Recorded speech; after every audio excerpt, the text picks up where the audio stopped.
নমস্কার বন্ধুরা, সবাই কেমন আছেন? আশা করি খুব ভালো আছেন। আপনাদের আশীর্বাদে আমিও খুব ভালো আছি।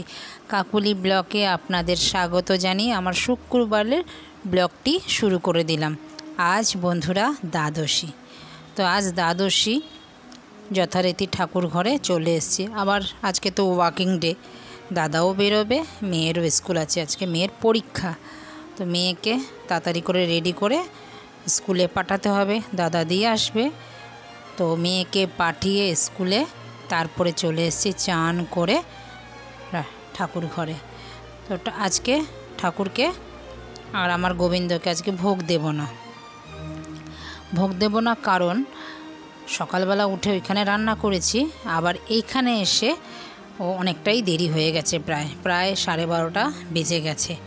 তো আজকে গোবিন্দকে কিন্তু আমি আজকে চিড়ে ভোগ দেব।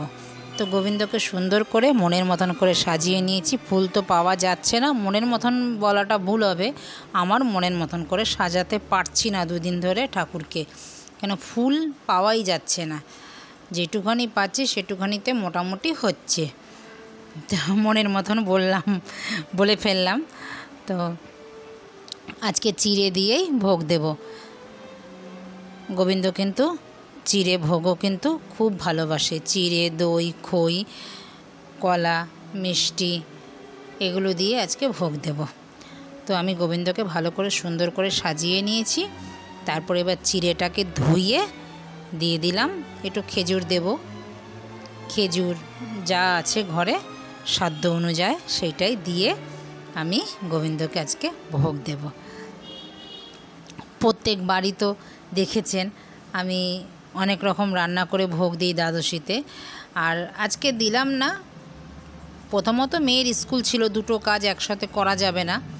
আর দুদিন আগেই জন্মাষ্টমীর পারণে তো দেখেছেন অনেক রকম ভোগ আমি দিয়েছি, তার জন্যই আজকে চিড়ে ভোগ দিলাম। এই তো গোবিন্দকে অনেক দিন ধরে চিড়ে ভোগ দেওয়া হয় না, তার জন্যই আমি আজকে দিয়ে দিলাম।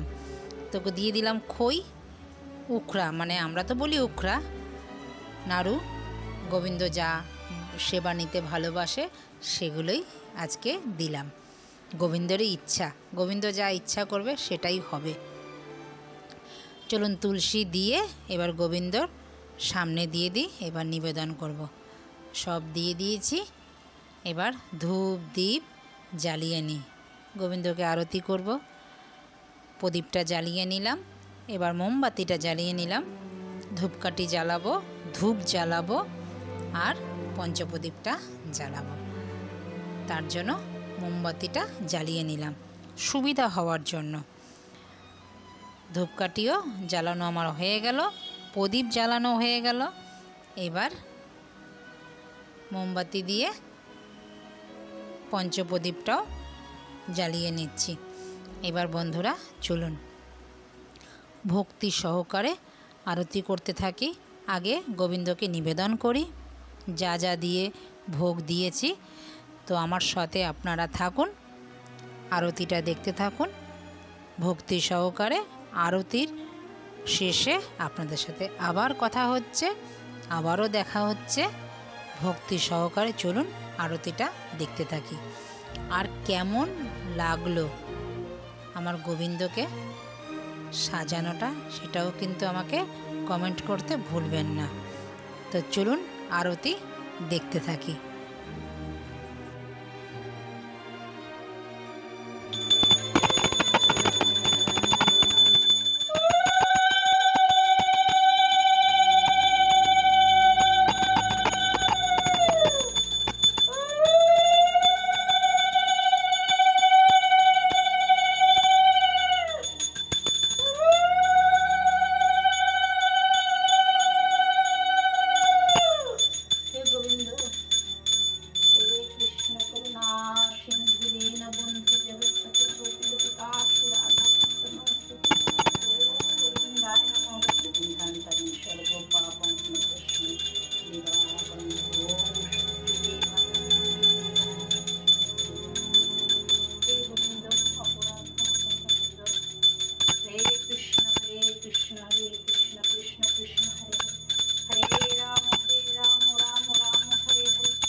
আমার আরতি সম্পূর্ণ হলো। আপনাদের কেমন লাগলো আমার আরতি?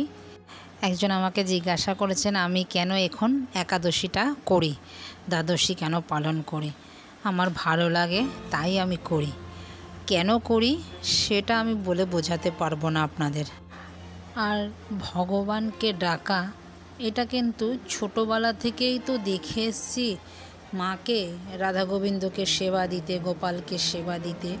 তো আমরা কিন্তু জানেন তো বন্ধুরা, এইভাবেই অভ্যস্ত মানুষ। দেখবেন ছোটোবেলা থেকে যেইভাবে শিক্ষাটা পায়, বাড়ির শিক্ষা, মায়ের শিক্ষা সব থেকে বড় শিক্ষা। তো আমিও তো দেখে এসছি এইভাবে ছোটোবেলা থেকে। তো ছোটোবেলা থেকেই আমার যেন ঠাকুরের প্রতি আলাদা একটা ভালোবাসা জন্মেছে। ছোটোবেলা থেকেই আমি কিন্তু পুজো দিতে ভালোবাসি। তো সেটাই রয়ে গেছে আমার মধ্যে, আমার মার শিক্ষাটাই। সংসার ধর্মও করছি, গোবিন্দ সেবাও করছি। তো সংসার ধর্ম বড় ধর্ম, গোবিন্দের জন্য কিছু করতে পারলে সেটা আমার বেশি ভালো লাগে। সারা দিন কাজ করে যখন গোবিন্দর কাছে যাই না বন্ধুরা, সত্যি বলছি মনটা যে এতটাই ভালো হয়ে যায় না, মনে হলো নতুন জীবন আমি ফিরে পেলাম। তো তার জন্যই পুজো করি। কি করে আপনাদের বোঝাবো, আমার ভালো লাগে তাই আমি করি।